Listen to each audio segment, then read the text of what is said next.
வணக்கம். இரவு நேர பிரதான செய்திகள் வாசிப்பவர் கிருஷிகா புஷ்பராசா. தலைப்புச் செய்திகள்.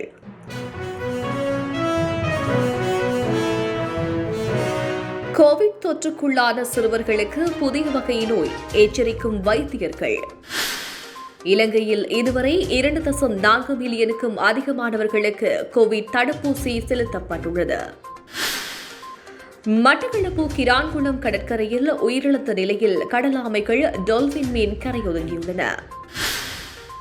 ஐக்கிய நாடுகள் சபையினால் உலக நாடுகளிடம் முக்கிய வேண்டுகோள். நெதர்லாந்தில் கொரோனா கட்டுப்பாடுகளை தளர்த்த முடிவு. பாலஸ்தீனத்திற்கு தடுப்பூசி வழங்க இஸ்ரேலின் திடீர் முடிவு. இந்தியாவிற்கு புகழ் சேர்த்த முன்னாள் தடகள வீரர் மில்கா சிங் காலமானார். விரிவான செய்திகள். முதலில் உள்நாட்டு செய்திகள்.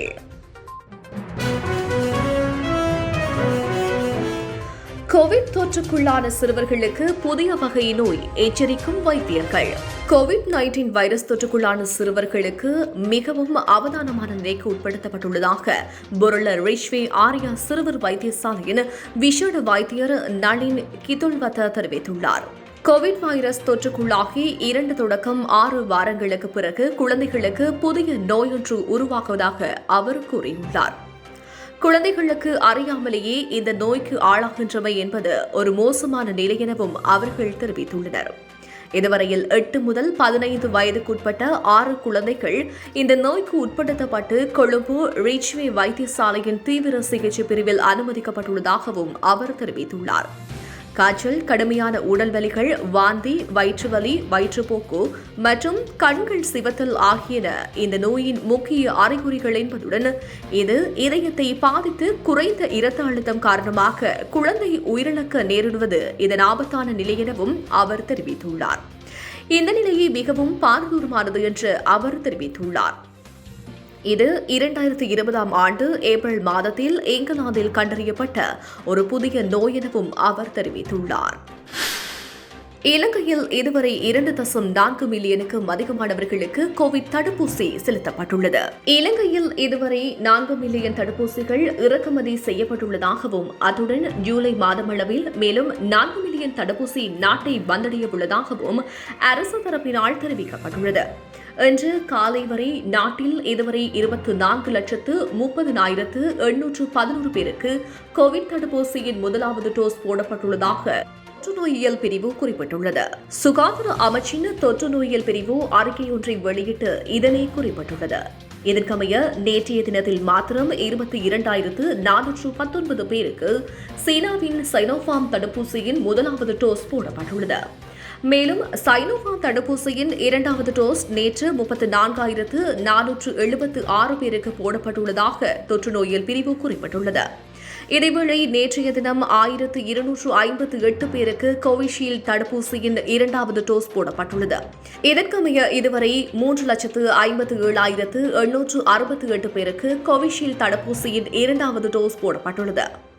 இதேவேளை இதுவரை 81,695 பேருக்கு ஸ்புட்னிக் வி தடுப்பூசியின் முதலாவது டோஸ் போடப்பட்டுள்ளதாக தொற்று நோயியல் பிரிவு தெரிவித்துள்ளது. நாட்டின் பல மாவட்டங்களில் தடுப்பூசி வழங்கும் பணிகள் தீவிரமாக நடைபெற்று வரும் நிலையில் கொரோனா தொற்றினை கட்டுப்படுத்த தடுப்பூசி ஏற்றுக்கொள்வது சிறந்த வழி என்பதால் மக்கள் தயக்கமின்றி தடுப்பூசிகளை ஏற்றிக்கொள்ளுமாறு அரசு தரப்பினால் அறிவுறுத்தப்பட்டுள்ளது. தெஹிவளை மிருகக்காட்சி சாலை பணியாளர் ஒருவருக்கு கொரோனா தொற்று. ஏனைய மிருகங்களுக்கு PCR பரிசோதனை செய்ய முடிவு. தெஹிவளை மிருகக்காட்சி சாலையில் சிங்கம் ஒன்றுக்கு கொரோனா தொற்று உறுதிப்படுத்தப்பட்டதை அடுத்து அங்கு பணிபுரியும் 30 பணியாளர்களுக்கு நேற்றைய தினம் ரேபிட் ஆன்டிஜென் பரிசோதனை மேற்கொள்ளப்பட்டது. அதில் ஒருவருக்கு தொற்று இருப்பது உறுதிப்படுத்தப்பட்டு அவரை சிகிச்சை நிலையத்திற்கு அனுப்ப நடவடிக்கை மேற்கொள்ளப்பட்டுள்ளது. தற்போது அங்குள்ள ஏனைய மிருகங்கள் தனிமைப்படுத்தப்பட்டுள்ளதோடு அவற்றுக்கு எதிர்வரும் நாட்களில் PCR பரிசோதனை மேற்கொள்ள நடவடிக்கைகள் முன்னெடுக்கப்பட்டு வருவதாக தெரிவிக்கப்பட்டுள்ளது. மட்டக்களப்பு கிரான்குளம் கடற்கரையில் உயிரிழந்த நிலையில் கடலாமைகள் டால்பின் மீன்கள் கரையொதுங்கியுள்ளன. மட்டக்களப்பு கிரான்குளம் கடற்கரை பகுதியில் உயிரிழந்த நிலையில் 3 கடலாமைகள் உட்பட டால்பின் மீன் ஒன்றும் இன்று சனிக்கிழமை கரையொதுங்கியுள்ளன. அண்மையில் கொழும்பு துறைமுகத்தை அண்டிய கடல் பகுதியில் தீ பரவிய கப்பல் மூழ்கியதை அடுத்து பல பிரதேசங்களில் கடற்கரைகளில் கடலாமைகள் டொல்பின்கள் உயிரிழந்து கரையொதுங்கி வருகின்றன. இந்த நிலையில் மட்டக்களப்பு கடல் பகுதியில் உயிரிழந்த நிலையில் கடலாமைகள் டொல்பின்கள் கரையொதுங்கியுள்ளன. இது தொடர்பாக மீனவர்கள் உரிய அதிகாரிகளுக்கு அறிவித்தனர். இதனையடுத்து அந்த பகுதிக்கு கடற்றொழில் நீரியவள திணைக்கள அதிகாரிகள், கடல் சூழ் பாதுகாப்பு அதிகார சபையின் உத்தியோகஸ்தர்கள், மத்திய சுற்றாடல் அதிகார சபையின் உத்தியோகஸ்தர்கள் உட்பட அதிகாரிகள் பார்வையிட்டதுடன் இறந்த நிலையில் கரையொதுங்கிய டொல்பின் உள்ளிட்ட கடல் ஆமைகளை பகுப்பாய்விற்காக வனஜீவராசிகள் திணைக்கள அதிகாரிகள் கொண்டு சென்றுள்ளனர். இதேவேளை இன்னும் பல கடலாமைகள் கடலில் அழிந்து வருவதாக இன்று கடலில் மீன்பிடிக்க சென்று கரைக்கு திரும்பி வந்த மீனவர்கள் தெரிவித்தனர். மன்னார் மாவட்ட மீனவர்களின் பிரச்சினைகளை நிவர்த்தி செய்ய அரசு நடவடிக்கைகளை முன்னெடுக்கவில்லை. மன்னார் மாவட்ட மீனவர்கள் பல்வேறு சந்தர்ப்பங்களில் பல்வேறு அனர்த்தங்களுக்கு முகம் கொடுத்த போதும் மீனவர்களின் பிரச்சினைகளை நிவர்த்தி செய்ய அரசாங்கம் இதுவரை ஆக்கப்பூர்வமான நடவடிக்கைகளை மேற்கொள்ளவில்லை என மன்னார் மாவட்ட மீனவ அமைப்புகளின் பிரதிநிதிகள் குற்றம் சுமத்தியுள்ளனர். மன்னார் மாவட்ட தேசிய மீனவ ஒத்துழைப்பு பேரவையின் ஏற்பாட்டில் மாவட்ட இணைப்பாளர் பெனடிட் குரூஸ் தலைமையில் இன்றைய தினம் சனிக்கிழமை காலை மன்னாரில் உள்ள அலுவலகத்தில் ஊடக சந்திப்பு இடம்பெற்றது. குறித்த ஊடக சந்திப்பில் மன்னார் மாவட்ட மீனவ கூட்டுறவு சங்க சமாச செயலாளர் NM ஆலம், வடமாகாண கடற்றொழிலாளர் இணையத்தின் செயலாளர் ஆண்டனி சங்கர், மன்னார் மாவட்ட மீனவ சங்கங்களின் சமாச தலைவர் மரியதாஸ் குரூஸ் ராஜா ஆகியோர் கலந்து கொண்டிருந்தனர். இதன்போது கலந்து கொண்டு மன்னார் மாவட்ட மீனவர்கள் எதிர்நோக்கும் பிரச்சினைகள் குறித்து கருத்து தெரிவிக்கையிலே அவர்கள் இவ்வாறு தெரிவித்தனர். வடபகுதி அதிலும் மன்னார் மாவட்ட மீனவர்கள் தற்கால சூழலில் கடலில் அண்மை காலத்தில் கடந்த மாத இறுதி பகுதியில் கடலில் தீப்பிடித்து எறிந்த கப்பலில் இருந்து வெளியேற்றப்படும் அந்த கழிவுகள் அல்லது அதனால் கொண்டு வரப்பட்ட பொருட்களின் ரசாயனம் சார்ந்த அந்த பாகங்கள் கடல் மீனினங்களுக்கும் ஏனைய கடல்வாழ் சூழலுக்கும் தற்போது பாதிப்பை ஏற்படுத்தி இருக்கின்றது என்பது இலங்கை வாழ் அனைத்து பிரதிநிதிகளுக்கும் விளங்கியிருக்கும். அது அரச பிரதிநிதிகள் உட்பட மக்களுக்கும் விளங்கியிருக்கும்.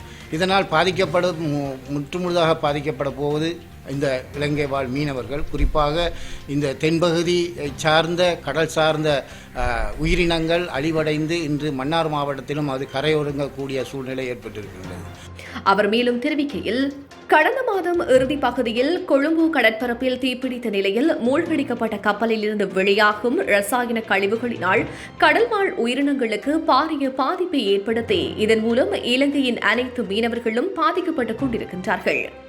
இந்த ரசாயன கழிவுகளினால் கடலாமைகள், திமிங்கலம் போன்றவை வங்காளை, முள்ளிக்குளம், தாழ்வுபாடு போன்ற பகுதிகளில் உயிரிழந்து கரையொதுங்கிக் கொண்டிருக்கின்றன.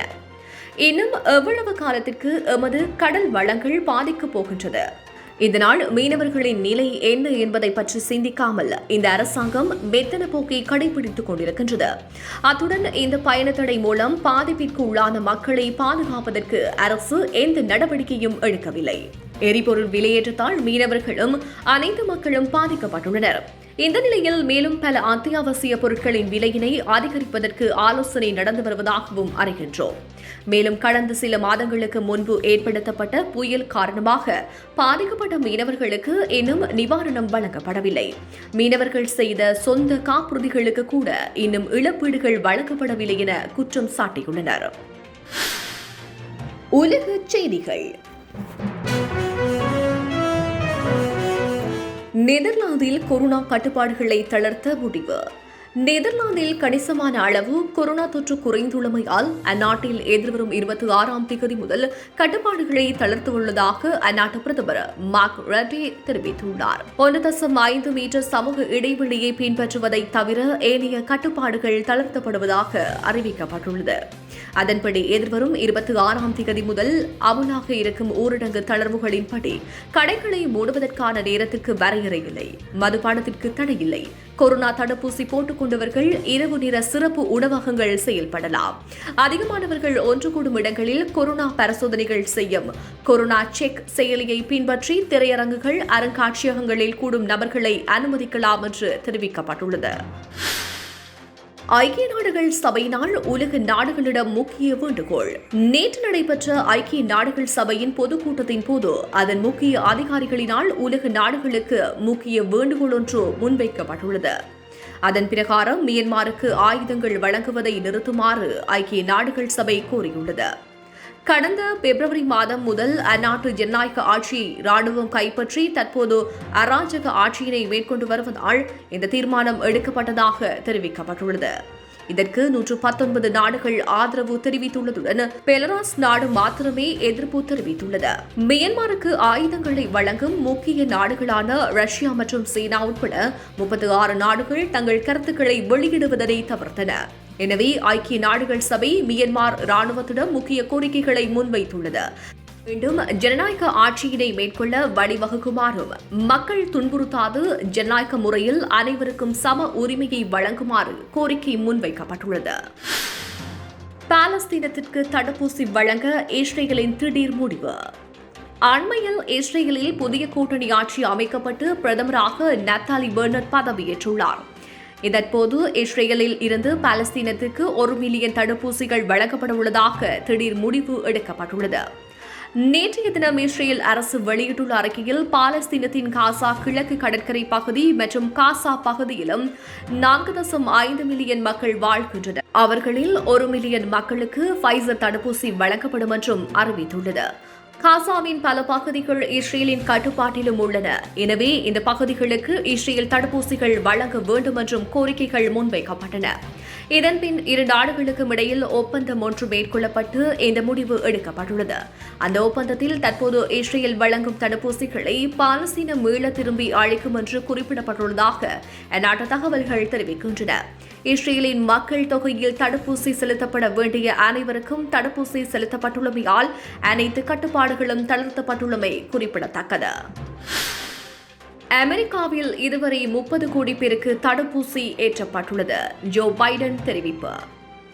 அமெரிக்காவின் அதிபராக ஜோ பைடன் பொறுப்பேற்றுக் கொண்ட பின் தடுப்பூசி ஏற்றும் பணிகளில் மிகவும் மும்முரமாக ஈடுபட்டு வந்தார். தான் பதவியேற்று 150 நாட்களுக்குள் 30 கோடி டோஸ் தடுப்பூசி வழங்கப்பட்டுள்ளதாக அவர் தெரிவித்துள்ளார். இதில் வயது வந்தவர்களில் 70%க்கும் வரும் ஜூலை 4ஆம் தேதிக்குள் தடுப்பூசி வழங்கப்பட வேண்டும் என்ற இலக்கு நிர்ணயிக்கப்பட்டு பணிகள் நடைபெற்று வருகின்றன. இது சம்பந்தமாக மேலும் கருத்து வெளியிட்டு அவர் 150 நாட்களுக்கு முன் அமெரிக்கா இருந்த நிலையை சந்தித்தால் இன்னும் மனவேதனை அளிக்கின்றது. அத்துடன் அனைத்து மக்களும் தடுப்பூசி வழங்க போதிய அளவு தடுப்பூசிகள் நம்மிடம் இருக்கவில்லை. எனினும் நாம் அனைவரும் ஒற்றுமையுடன் செயல்பட்டு அந்நிலைமையினை மாற்றியுள்ளோம் என்று தெரிவித்துள்ளார்.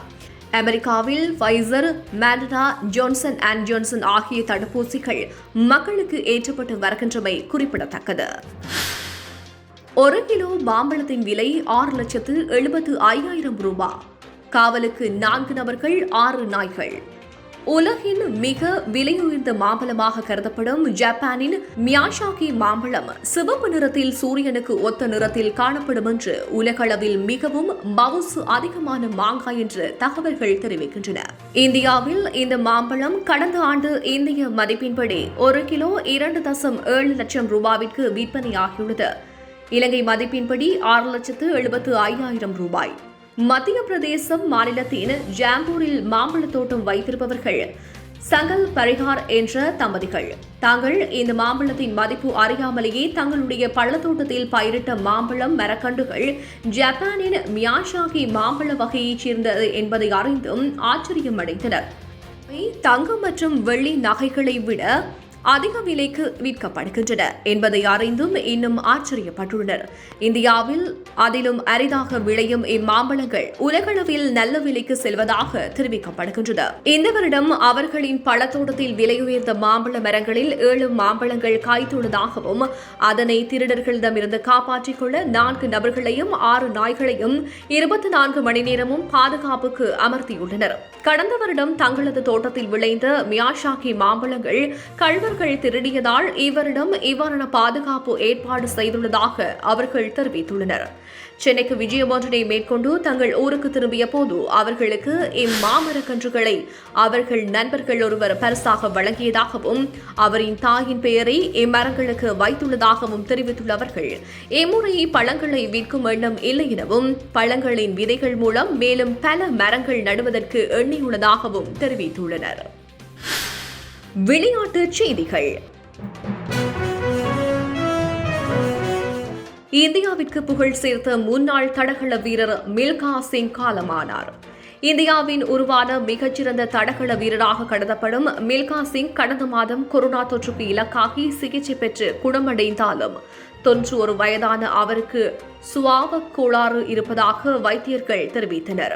எனினும் அவரது குடும்பத்தின் வேண்டுகோளுக்கிணங்க சிகிச்சையின் பின் வீட்டுக்கு திரும்பினார். அதன் பின் இந்த மாதம் ஆரம்பத்தில் அவரது உடலில் ஆக்சிஜன் பற்றாக்குறை ஏற்பட்டு சண்டிகரில் உள்ள மருத்துவ கல்வி மற்றும் ஆராய்ச்சி அமைப்பின் கொரோனா மருத்துவமனையில் அனுமதிக்கப்பட்டார்.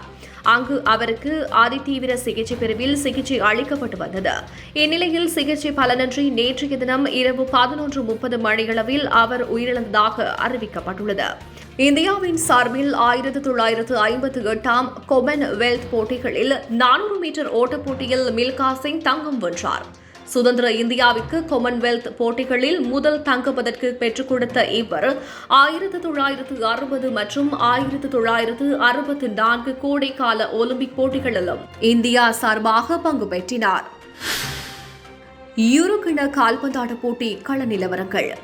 யூரோ கிண்ண கால்பந்தாட்ட போட்டிகள் விறுவிறுப்பாக நடைபெற்று வரும் நிலையில் நேற்றைய தினம் 3 போட்டிகள் நடைபெற்றது.